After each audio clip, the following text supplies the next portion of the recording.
I'm Matt Boyle, Parade and Events Director for Butte America Foundation. There's so much opportunity in Butte that goes unrecognized, I think.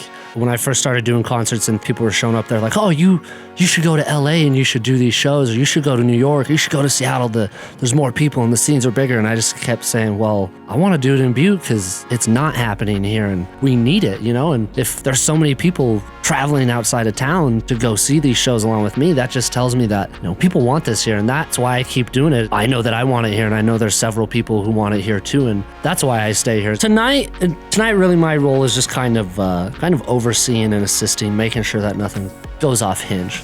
The 4th is really my big day of action. So today it's been just a lot of little stuff, making sure that Clark, the general manager, doesn't need help getting the sound equipment there, or that he's got enough hands with his project. And tonight I'm kind of low key and behind the scenes and really let the station shine. The DJs who are playing music, it's kind of their night and Clark's night. I like to say that they get to play their music for the people, and tomorrow is really when it all kind of turns up. Well, we've got everything pretty lined out. We've got our lines spray painted. We've got our road closed barricades ready to be strung up. The floats are starting to come in. We've got 122 floats spread out over 2 parking lots and 1 street. It can get a little chaotic. The early mornings are nice. I ask everybody to show up as early as possible because it's a little easier on me.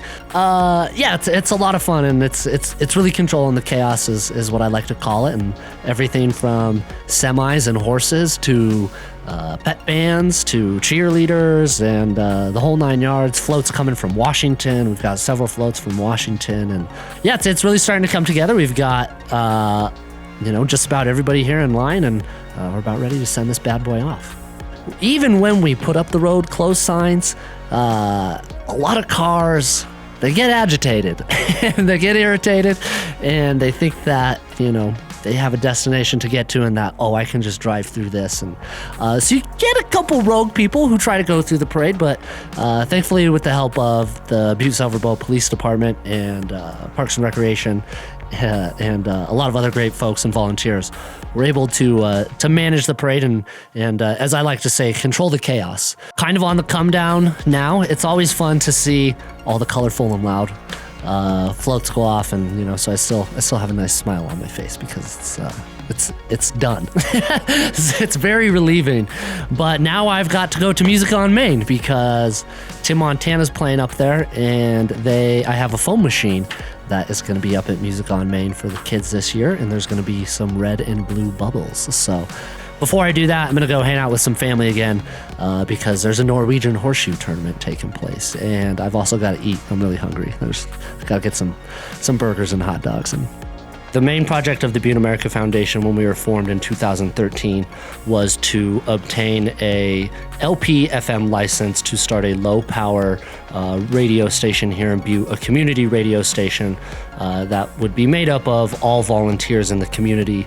And currently we have about 70 active DJs who come on the air every week and do a 1 or 2 hour program, and they play the music that they want to hear, and they talk about the issues that they feel are important, whether that's locally or globally.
And it felt really important to bring that to Butte and to help keep young people here, because that was the one thing that made me want to move away when I was young, was the lack of really anything to do as far as something fun.